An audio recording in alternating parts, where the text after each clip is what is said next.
JTBC가 입수한 쿠팡의 올해 3분기 로비 보고서에는 미국 농축산물이 언급돼 있습니다. 쿠팡 인프라를 더 많이 활용하게 하겠다. 미국 정치권의 수건은 한국 농축산물 시장의 개방입니다. 쿠팡이 자신의 유통망을 통해 이를 돕겠다는 취지로 읽힙니다. 이런 로비가 이뤄진 시기는 한국 소비자의 개인정보가 빠져나가던 그때였습니다. 미국산 농축산물은 관세 협상에서도 봤듯이 우리 정부가 필사적으로 막아온 분야입니다.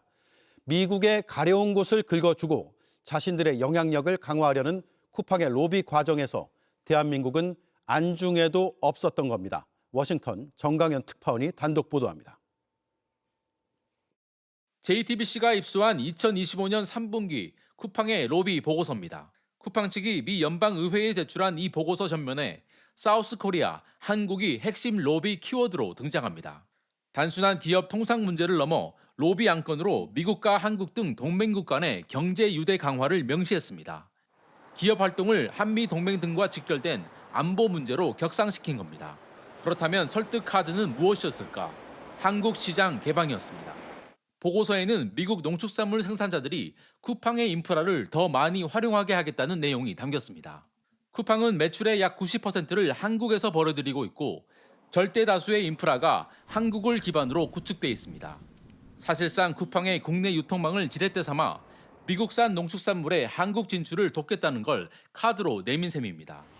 우리 관세협상단이 미국의 농축산물 개방 요구를 막기 위해 분투하던 시기에 쿠팡 측은 역으로 한국 시장 판매를 매개하겠다는 논리로 미국 정치권을 설득해온 정황으로 풀이됩니다.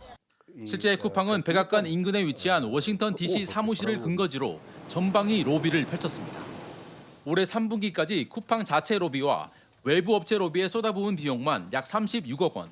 국무부와 상무부는 물론 백악관 국가안보회의 NSC까지 로비 대상에 올랐습니다.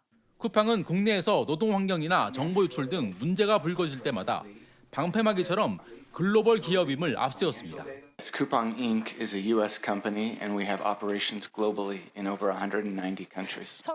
그러나 수천만 국내 소비자의 개인정보가 빠져나가는 사이 쿠팡은 정작 한국 시장을 매개로 한 미국 트럼프 행정부 로비에 몰두하고 있었습니다. 워싱턴에서 JTBC 정강현입니다.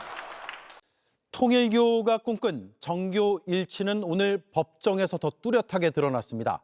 자신들이 청와대 보좌진에 들어가야 한다는 내용, 여든 야든 공천권을 쥐어야 한다는 내용, 심지어 2027년 대권 도전이 가능하다는 내용까지 법정에서 공개된 2021년 통일교 회의록에 담겨 있었습니다. 조혜영 기자가 보도합니다.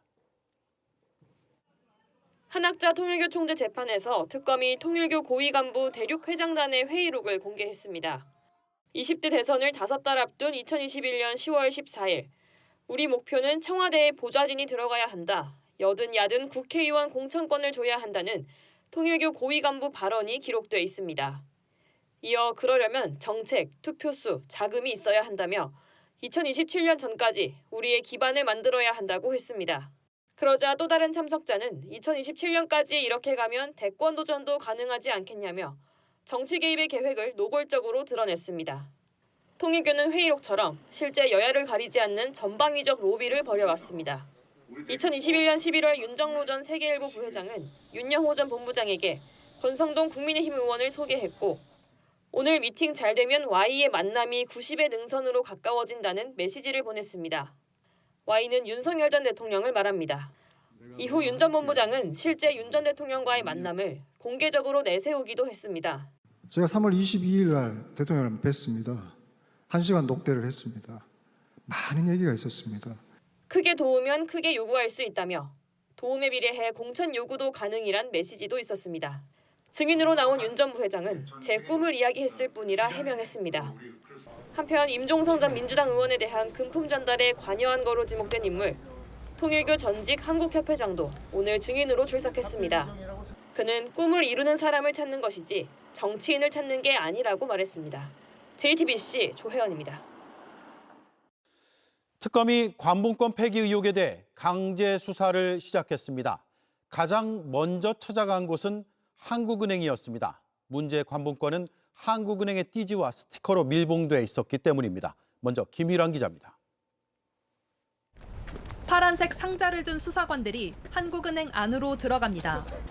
수색 검증영장을 집행해 관봉권의 제조와 지급 관련 정보 등을 확인하기 위해서입니다. 압수해서 가져오는 게 아니라 한국은행 현장에서 조사한다는 의미입니다. TG하고 스티커에서 어떤 정확한 정보를 담고 있는지가 수사의 단초가 되니까요. 반드시 확인하기엔 수사의 전제 절차라고 보시면 됩니다.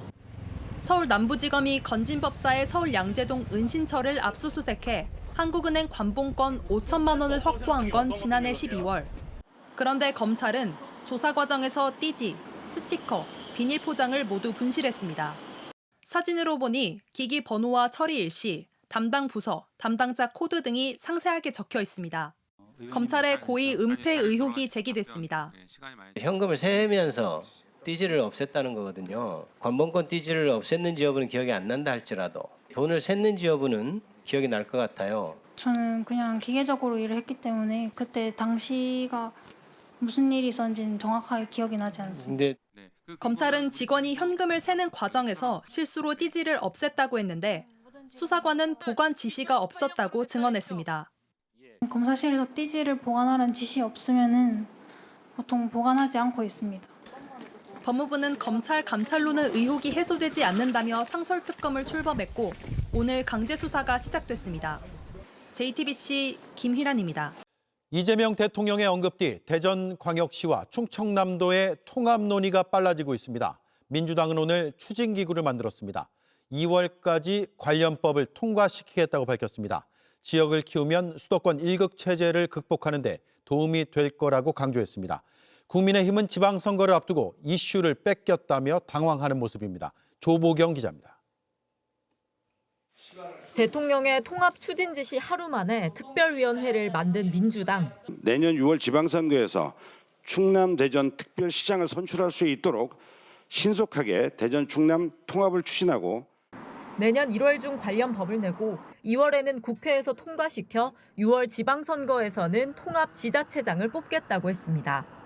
통합으로 규모의 경제가 이루어지면 지역 발전이 속도를 낼 거라고 강조했습니다.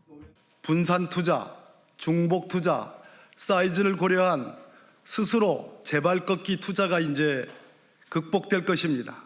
이제 중청의 목소리가 더 크게 한 목소리로 투영될 것입니다. 특정 지역의 이슈가 아니라 나라 전체의 미래가 걸린 일이라고도 했습니다. 국가 균형성장 전략인 5극 3특을 효과적으로 작동시키는 출발점이 될 것입니다. 5극 3특은 이재명 정부 핵심 공약으로 전국을 큰 5개 권역과 3개 특별자치도로 나눠 각 지역별 산업 경쟁력을 키우겠다는 계획입니다. 실제로 민주당 특위는 충북과의 협력까지도 염두에 두겠다고 했고 정준호 의원이 광주 전남 초광역 특별자치도 설치 특별법을 다음 주 발의하겠다고 하는 등 여러 논의가 가시화되고 있습니다. 국민의힘은 환영한다면서도 대전 충남 통합을 먼저 얘기한 건 자신들이라고 강조하고 나섰습니다.